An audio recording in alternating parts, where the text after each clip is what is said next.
Hello, everyone, and welcome to Snap Take. This is Glazer of Snap Judgments, and it's real late at night, so we're going to get right to it with our first deck. We've got 4 decks, weekend mission decks, giveaway, all that good stuff. Our first deck is Yasui's This Kid Can Cause Destruction.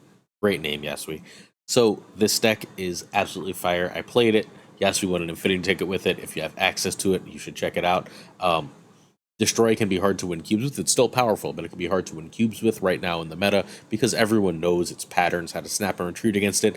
Adding Blink and Grandmaster shake that up completely and let this be a cube printing machine like you know Destroy can be. Also, check out my new Jim Lee Deadpool. Pretty happy with that. Actually, I think it's really cool. I like that he randomly has weird crap on his leg. All right, if you want to check out Yasuo, you can check him out at twitter.com/quickbread. There's some different numbers for letters, you can handle that. Shang-Chi could replace Blink, Deathlock could replace Grandmaster, and Nihuko can be like Yondu or Squirrel Girl, but you need X23 and Null. That is the standard Destroy if you take out Blink and Grandmaster. The reason I'm showcasing this one this week, I saw it last week, is that Grandmaster's in spotlights right now, and you should, spoilers for the Friday review, Thena's awesome, and if you happen to get Grandmaster and you bought Blink, then you can play this list. All right, so turn 1, Deadpool or X23 left if it's safe. If not right, you never want to play them center if you can avoid it because you've got Grandmaster in the list. Turn the other one of the two, or Hulkbuster or Logan on turn 2. I almost never eat anything on turn 2. Turn 3, I will eat it with whatever card or continue to play more of the destruction things, like a turn 3 reasonably if I played Hulkbuster turn 2, could be like Logan and X23 or whatever, at which point I'm going to go hopefully Carnage in the lane with them, and then I'm going to Grandmaster that Carnage to push it to the middle. You can also just do Killmonger and then make that Killmonger happen again next turn with Grandmaster, however you want to do that. Venom is also obviously extremely strong. When I played this, I just wasn't drawing a lot of Venom, which meant that Blink was often getting me Venom because I was spending my second play of turn 4 on Grandmaster, right? Either because I had the extra energy on turn 3 from X23, which let me go Grandmaster and Killmonger, or I can go Carnage and Killmonger and get an extra energy, right? So that ended up meaning Grandmaster was on turn 4, and that meant that I could go Blink on that Grandmaster on turn 5 and still play like out Deadpool or something, and that it was either hitting like Null or Death or Venom at that point a lot. And when I got Venom and then that ate the Deadpool again, it was a really great feeling. I also got Null a few times, which I wasn't super complaining about. My cube rate with this, by the way, doesn't look great because someone outplayed me straight up. There was a Death's Domain mid, and my Null wasn't big enough. I was purposely keeping my Null at 9 because I knew they had Shang. They threw something into the Death's Domain to push my Null up above, and then they killed my Null with their Shang, and I lost the game. And I was like, no, it was an 8-cuber. Brilliant play. Rocked me. All right, and then you end the game with Null and Deadpool. Really, really powerful. Really hard to beat this deck. I do miss Deathlock, I'm not going to lie. Deathlock is the single card I miss most in this list, but I completely understand why it's not here, and I think it's completely correct that it's not here. This is a very surprising list that offers a lot of power, and I urge you to check it out. Also, heavily hip, which you know I love. All right, please hit that sub button. We bring you 7 days a week of content here on the channel, 6 days of deck videos. Sunday, we're going to get the top decks of last season and the major decks that I think you need to know about to start this new season.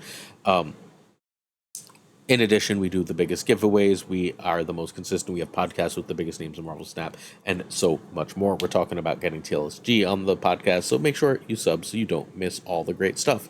If you're already subbed, if you're subbing now, like, comment. It really helps us out. We'd appreciate it. And if you watch as long as you can, we'd appreciate that too. If you're looking for that thumbnail deck, it's the last one in the video. Sorry.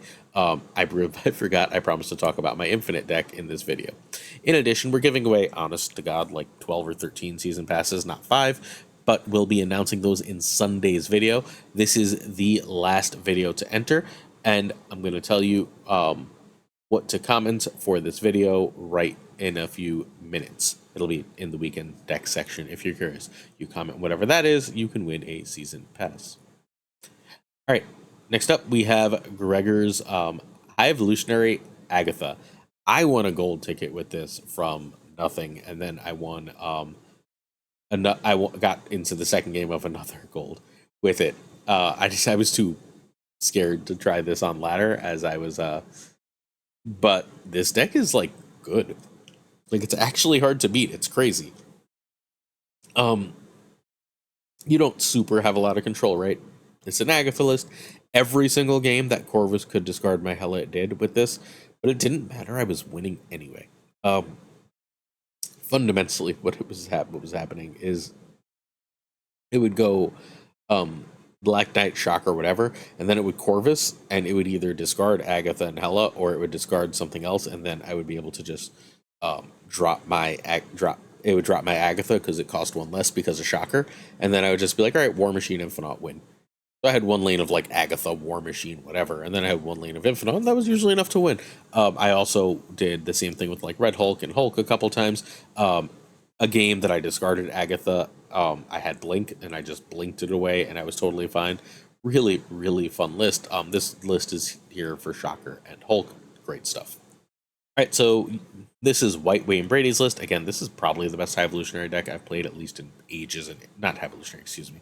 The best Agatha deck I've played in ages and ages.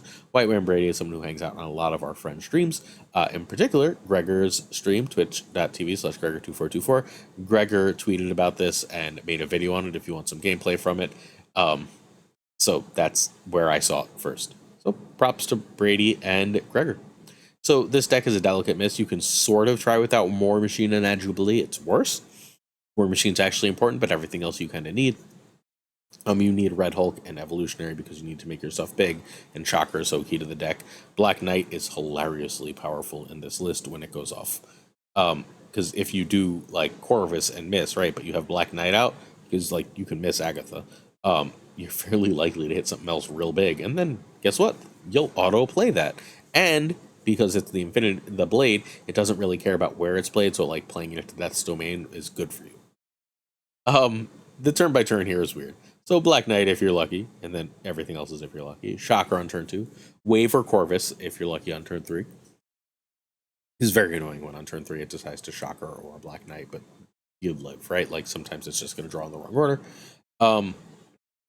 Turn 4, you're either going to play Agatha if you waved, or hopefully Corvus plays Blink.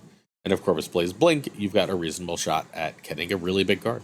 Turn 5, if you have control, you can play War Machine. If you know you're likely to draw Hela, there's like you're 50-50ing on Hela next turn. Or if your hand is super full, you can drop Corvus and then go Hela.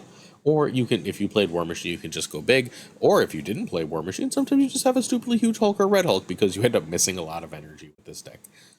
Gorgeous stuff. Love this list. Try it out if you're an Agatha stan, or if you're willing to even pretend to be an Agatha stan. I don't think you'll regret this list. All right, next up, we're going to do weekend mission decks. We're going to do 2 Gilgamesh decks, 2 more Thena decks. There was a Thena deck Wednesday, another Thena deck Thursday. We're going to do 1 full guide Thena deck, and then we're going to do 1 deck. Sorry, that 1 full guide is going to be at the very end of the video. That's the deck I had Infinite with. And then there's a deck that runs both Gilgamesh and Thena that I think is actually pretty cool. And we're going to talk about that. It's an Ika brew. If you've been here a while, you know that Ika is like a hidden monster of a deck builder. If you played that Claw Blink Leech deck last season, that was an Ika brew. I know you might have seen it here or Cam's channel, but it's Ika. Ika's brilliant. That's going to be the both deck. And then we'll talk at the end about my Thena deck. So Gilgamesh is a season pass card. As far as playing him, he's mostly bad. I'm not going to pretend he's good. He's awkward to use. He requires a lot of deck building setup, and for you to play him on turn 6, and there's very little reason to do all that work and not just play Red Hulk if you have access to Red Hulk. He asks you interesting questions to be about a 5/18, but fairly often he's smaller. That all sounds like Red Hulk, but I have to build my whole deck to get that power out of Gilgamesh, whereas for Red Hulk, all I have to do is put it in the deck and draw it. So I think he's probably bad. That's where I land on Gilgamesh. I think he's very likely to get a buff. They don't really usually let season pass cards be this bad, but for now he's bad. You should buy him anyway because you don't want to have to try and open him when they do buff him later. You're going to get extra gold from the weekend missions from him, and on top of both of those, you get all the resources from the season pass. All good? All right, our first deck for Gilgamesh is Ika's Patriot deck. Oh shit, we have multiple Ika decks? Yeah, we have multiple Ika decks. I did the super giant version of this on Wednesday's video. There was a wonderful super giant version that I think is honestly probably better than this. But hey, super giant's a series 5 card that not a lot of people have. This version's pretty close to as good and has more commonly owned cards, shall we say. Whereas besides Gilgamesh, we have Mockingbird, who a lot of people have because it was so meta in Thanos for a while, and Iron Lad, who's just been a desirable card to own for like a bajillion years at this point. Gilgamesh is just a big card in this list. This could easily be Iron Man. I don't think it's even necessarily better than Iron Man in this list, but it is there. It's a card you can play. It's pretty good. For this version of the list, you if you've got Blue Marvel and you've done like Brood Absorbing Man, and thus your board is relatively full, Gilgamesh says this is the lane to go tall in. I can win, and you can even play it with like a Mockingbird at that point, right? So that seems like it's probably pretty good. It's a play pattern. It's not the best thing in the world to do, but it is a powerful deck and worth trying out. Next up, we have Cam Zoo with Gilgamesh. He hit Infinite with Gilgamesh decks, but Cam is really, really high ranked and plays a bajillion and one bots on his way to Infinite. Here's a really cool list. It's running 4 1s, 4 2s, 4 4s, and then a few 5s. The idea here, like my one complaint here is it's really hard to get Mockingbird super cheap in this list. You basically have to play Squirrel Girl early to make it a 3. But like if you do get Squirrel Girl out early, you go like, I don't know, Squirrel Girl into Nebula or Dazzler or Widow, Jet, whatever, pick them 2, into Mockingbird, into Khazar, into Blue Marvel, into Gilgamesh, you're in pretty good shape. It's really hard to get enough going here. You're going to have to spend a turn, choose between Khazar and Blue Marvel to play extra 1s because you're not running Shauna. But yep, Cam hit Infinite with this. This has a reasonably high run rate. It's pretty cool. Check it out. All right, Thena, ready? I think Thena is the best card they've released, not since Mockingbird. No, I think it's better than Mockingbird. Although it's not better than Mockingbird was in Thanos. It's better than Mockingbird is in general. I think it's better than the original Red Hulk, although that's pretty close. I think it's on the same tier. I don't think it's as good as original Blob, which is one of the best cards ever in the game. So, in my opinion, this is around as good as original Red Hulk and probably as good as Blob. They may nerf this, but I don't think they're going to nerf it too badly. They clearly want this card to be powerful. This is one of the best cards in Marvel Snap. Full stop. Get Thena if you can. Just open for her. You should have her, assuming you're going to play any of the decks she goes in. And remember, she goes in a million decks. We featured, she's in like 2 or 3 of the best decks in Marvel Snap. So Revis has this very unique Thena deck. This is Revis's name, not mine. Where Revis said, Kitty Angela deck, okay. That seems like it's good in Loki. And then said Thena should be in there too. That's it. This list is great. You're going to see something similar to this later without Loki. Hint, hint, nudge, nudge. But this list is wildly good. It's incredibly powerful. It's one of the best things to do in Marvel Snap, and Thena makes it so much better. Red Guardian here is obviously great. Everything is fairly self-explanatory here, right?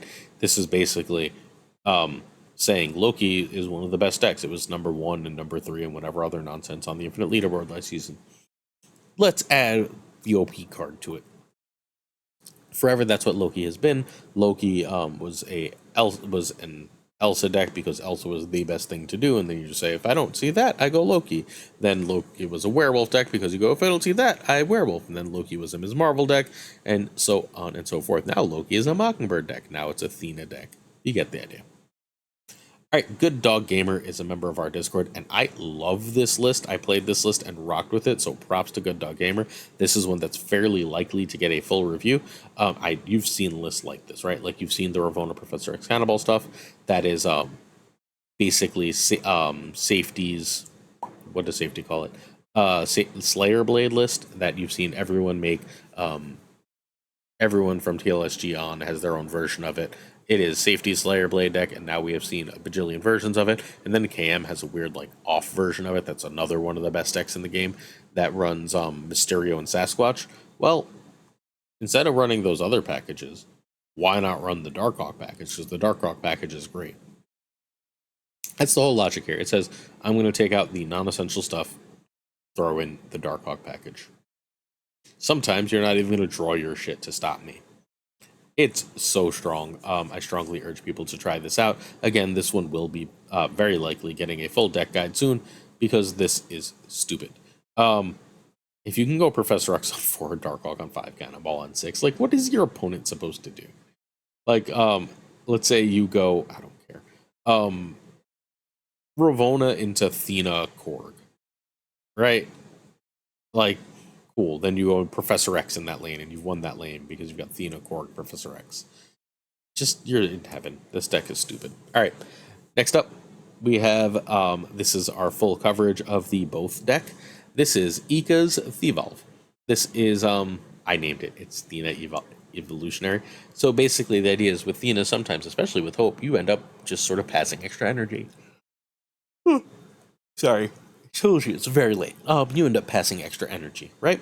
So as you do pass that extra energy, it feels like you're being wasteful. It can be really frustrating. Well, what if we had a high evolutionary package to take care of that? We have Sunspot and Misty and Cyclops and Hulk to all benefit from that extra energy we're passing with. Great. That's what this list is. It also manages to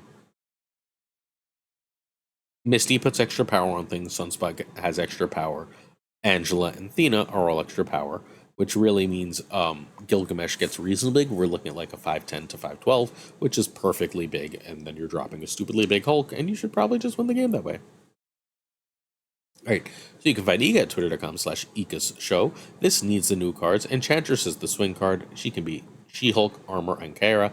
I personally am fond of the idea of a She-Hulk because if I go, let's say I go Sunspot, Misty, or Sunspot, Misty, Cyclops, who cares, Enchantress, or whatever, or then I play Thena and Kitty or Wasp or something. Then I can pass turn 5, soak all that energy, get all that extra stuff, throw Angela in there or whatever. You get the idea. And then I can go Gilgamesh and She-Hulk. So that's probably where I would go with that extra spot in this list, but you do you. Enchantress is a swing card. Kitty Hope and Evo are required. Kitty Hope is the deck. So Ika don't miss. Ika's just brilliant. This is a really cool list, really original list. You're not going to find this anywhere except here, probably, or anyone else who decides to cover Ika because Ika's one's more brilliant.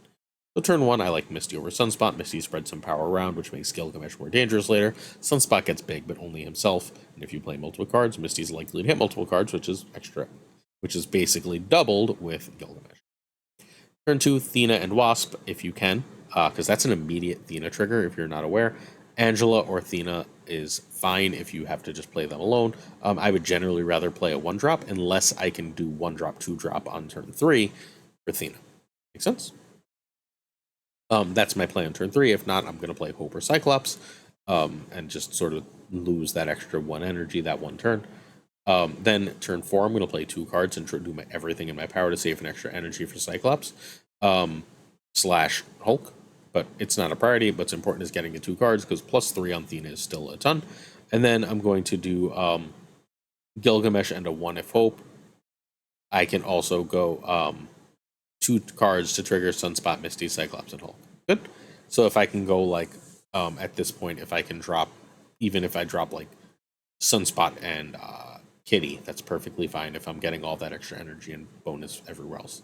Then turn 6 is Hulk or Gilgamesh. Cool. That's how you play this list. It is phenomenal. Like, really, really cool list. This is among, I mean, I don't know. It's this and the Patriot that are my favorite Gilgamesh decks. I have not been a fan of the Zoo.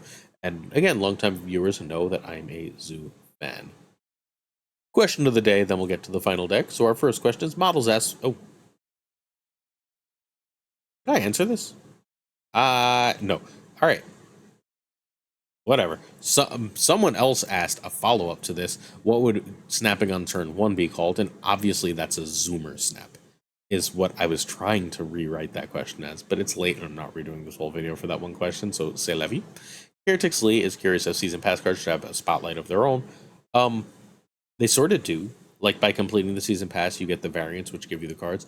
I think each Season Pass variant should have one that is a Series 4 card as a way to either get that Series 4 card into more people's hands or to get that extra, get that extra variant for that series 4 card, I think that would be huge. But I think that that's perfectly fine, and putting them in spotlights makes them people less incentivized to buy them, which is, I think, bad. I think the majority of the way that Secondary makes their money is these season passes. So no, they shouldn't be in their own spotlight.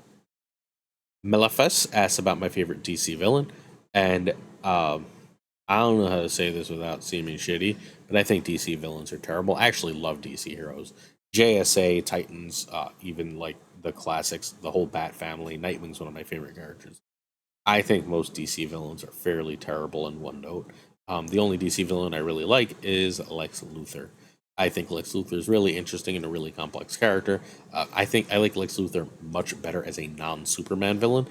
It's not that he's bad as a Superman villain. I feel like they tell the same story over and over fairly often with him as a Superman villain in a way that they don't with Doom, who we're going to talk about momentarily. But when Luthor is a villain for everyone else or for the whole DC universe, he really shines with a lot of amazing plans, concepts. The way he wins and fails is always really interesting. All right. So I lost the name of the person who asked this, and it was a regular, so I feel really bad, but I tried searching for it and couldn't find it. Someone asked why I love Doom so much. Okay. So Doctor Doom as a character is fundamentally about hubris. His enmity with Reed Richards is the idea that Reed Richards is smarter than him and that anyone can be better than him. But he still has a code of honor, an extremely strict word. But because he's evil, he's not willing to lie, but he's willing to sort of misinterpret and switch that word, right? He's as smart as anyone, but constantly gets in his own way. His victories only matter if he's being clearly the best. He'll often try and solve heroes' problems as they can't, just to prove that he's better than him. He will protect those he cares about fiercely. Like, he's just and almost all of his failures are largely because he's so proud that he can't accept the flaw that is obvious, that's like shining in his face. He's extremely dangerous, extremely powerful, and wonderful. He's also the leader of a country that absolutely loves him, and generally speaking tends to run really well. Huge Doctor Doom fan, just the best villain in comic books, because once more, Magneto is right. All right, this is the deck I had Infinite. It's Tanjo's Noki. Tanjo is the #1 player in the Infinite leaderboard last season. He played Loki to #1. He built this Noki deck last season. It had Snowguard in over Thena. I said, I've got Nocturne. I don't really need Snowguard. I'm going to put Thena in. And then I won like 75% of my games on the way to Infinite. And then in like 30 games in Infinite, this has a 70% win rate still. This deck is real, real good. All right, you can find Tanjo on Twitter at twitter.com/TanjoAnjo. This is my Infinite deck. Kitty and Elsa are kind of all you need as high series stuff. Nightcrawler, Ms. Marvel, Sage, Wolfsbane, I wrote Ms. Marvel twice. Shang-Chi, Ravonna, Snowguard are all in numerous versions. You can change appropriately. If you're interested in another version, the lead deck yesterday was a version of this. All right, so turn 1, Kitty or Quinjet. Turn 2, there's a real argument for Quinjet, because sometimes you'll be Coulsoning and you don't actually have time to play Quinjet otherwise. But it's fine. All right, Kitty is a scalar and thus important as well. Turn 2 is Angela or Athena. Those are your priority, and those are better than Valentina, which is better than Jeff. Remember, I tend to like to get Angela out first, largely because if they have Red Guardian, they immediately Red Guardian to Angela, and Athena is way better than Angela, because you can play anywhere else and grow Thena as her own threat, which lets you be really, really well protected against Professor X, because you know they're not going to Professor X that Thena lane, right? Which means you're trying to cover the other 2 lanes with the other plays, versus with Angela, you're playing in 1 lane, it lets them Professor X more easily. Turn 3, if Thena, then a 2 and a 1, or like if you have Thena, you're playing a 2 and a 1, Thena with a 1, or if you played Angela or Valentina or Jeff and then drew Thena, you're playing them with a 1 over basically everything. If not, you're dropping Elsa, which is better than Nocturne, which is more or less equal to Coulson. Depends what the board looks like. Are they a deck that might play Magic? Is there a location you're worried about? Nocturne's better. Are you not seeing cards you super want to play or the combinations you're looking for? Then Coulson. Let's see what you see. I stole cubes left and right with various Coulson things and various Valentina things in this deck, hitting things like Doom or Alioth. I get a lot of Alioth with Valentina, and Coulson got a man thing that was really important. and recently won me a game by pulling in Abomination while I had Quinjet out, and thus letting me only play 2 cards at the end of the game, which gave me the Thena play plus, which gave me, sorry, the Thena buff, because I played Shadow King with that Abomination, and that was enough to pump there, give me the extra bonus. Turn 4 is a 3+1 or a 2+2. If Thena, or you can start the Valentina card, or you can start triggering Elsa. You want to trigger Elsa multiple times, and you have several cards to do that with. Obviously, Kitty, but there's also Jeff and Nocturne. Fair idea of thing to do if you have 2 open spots on your Elsa lane is you play Kitty first and get the buff on the card that you know is staying on the board because it gives you more optionality for later. Turn 5 is Luke and Kitty or a 2. Almost always. I really like to get Luke out on turn 5 so I can start to not work. I can figure out my Shadow King Agent 13 stuff without any real concern, because you cannot Shadow King Agent 13 and Luke on the last turn because you don't have hope, so you do it the other way. So turn 6, I usually go 2-2-1. Agent, Shadow King, and Kitty is generally the play. US Agent is amazing, and this list plays for almost as much power as Thena. Shadow King and Shadow King is huge. Sometimes Shadow King or Agent don't have a good target. If one of them doesn't have a good target, one almost always will. If they don't have any Agent targets, they'll probably have a Shadow King target, right? Sometimes they have both. If no Shadow King or Agent, then you can just do a 3. You can do Agent Kitty or Shadow King Kitty, and then you can play one of your 3s as well. I tend to forego triggering Thena on the last turn. Sometimes, even though it's more power to trigger her, just playing the 3rd card is usually like at least that extra 3 power, and it's worth it. All right, one last look at this. My infinite deck for the season. Thank you to Tanjo, who will be on the podcast next week, and was number 1 on the infinite leaderboard last season for this really cool list. He's playing a different version of this now. I have the version he's playing. It's basically the Zombies Go Nom Nom version. I personally really value the extra Valentina Coulson thing that makes it really hard for opponents to snap against me, to plan against me, and wins me more cubes. Cool. All right, certain tiers of support on our Patreon come with on-air thanks. If you'd like to see a bunch of my stats, I played a lot on the phone too, sorry. But if you would like to see the stats from the computer, I'm going to do a video about that, hopefully tomorrow. I'm also going to do my top 10 decks of the week on the Patreon. That's the $10 tier. If you want early access to the videos, which I hear people ask about all the time, that is the $5 tier. Shit. I don't think I told you what to talk about in the whatchamacallit thing. I was going to ask you, yeah, okay. That's what I wanted to do. Let's actually do it right here. So this, I like as much as Bounce. Bounce has been my favorite archetype forever. I like this deck every bit as much as Bounce. I want you to tell me in the description to this video what your favorite archetype is. Cool. All right, we're going to fly through this because I am going to bed. It is freaking late. Abigail Giesland, Mediterranean Burnout, Cables, irregardless. Damn right, that's a word. David G. Wingfield, Direwolf, Always Kind LAB, FaThorNewman, Good Dog Gamer, This is the Way All the Way from Scotland, Inc., Jane Everett, Danny McDonaldino, Caretex Lee, The King of Questions, Quire all the way from Japan, Hi Roferos, The Goat Seeker, Danman Falcon, Fat Nick, Doku, Ginger Prime, Philip Rakovich, Haplo, Kenny Loggins of the Danger Zone, Rob Silverman, The Bizza, Xforce V and Skippy G, Tommy Nyquist, who won Snap Judgments League Season 1, King of Bros, Bro, Black Dahlia, The Great Kazoo, Jessica Gamble, Ryan Wood, Kev C. Hoda, Ludacris, Louis Antonis, Models, The Mod Supreme, Darth Tater, Remus Atala, Brian Kaufman, Tristan H. Martin, The Fuzzy Dunlop, Spectrum X, Hoot, Matt H., DJ Mikey Hijinks, No Frickin' Flex, Ocularis, Craig Sterry, Pretty Chill, Seamus, Spike Jones, Jonesy, Two Ties, whose deck got me to infinite last season, the Pirate King, Tuccrr, the Homie Min, of course, Gunny T, where the T stands for. Sorry I did the question at the wrong time, friends. I'm going to post this. I'm going to go to sleep. Love y'all. See you tomorrow for the podcast and Sunday for a huge video. As always, we also have an article with 50 creators up on Snap Zone. Don't forget to check that out. Peace.